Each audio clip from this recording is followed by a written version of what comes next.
పైరవీలకు అతీతంగా పారదర్శకంగా AP real estate regulatory authority పనిచేస్తుందని రెరా చైర్మన్ శివారెడ్డి తెలిపారు. లబ్ధిదారులు ఎవరైనా నష్టపోతే ఫిర్యాదులు పరిశీలించి సత్వరమే న్యాయం చేస్తామని వెల్లడించారు.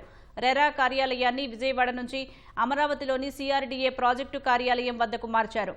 ఈ సందర్భంగా మాట్లాడిన చైర్మన్ శివారెడ్డి ప్రజల రాజధాని అమరావతిలో స్థలం ఇచ్చి ఇక్కడి నుంచి కార్యకలాపాలు నిర్వహించాలని ప్రభుత్వం సూచించినట్లు తెలిపారు.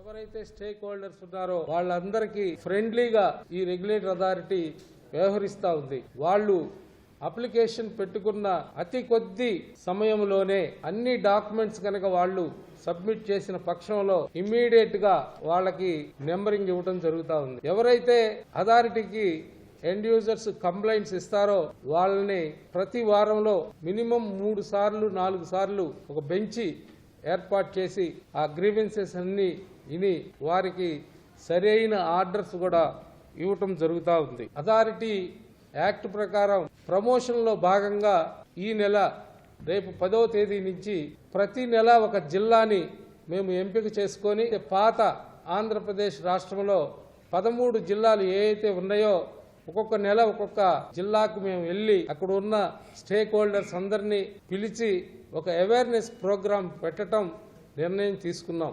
మొట్టమొదట ఆ శ్రీవారి పాదాల చెంత నుంచి మేము ఈ కార్యక్రమం మొదలుపెట్టదలిచి రేపు 10వ తారీఖే తిరుపతిలో ఈ ప్రోగ్రాం స్టార్ట్ చేస్తూ ఉన్నాము.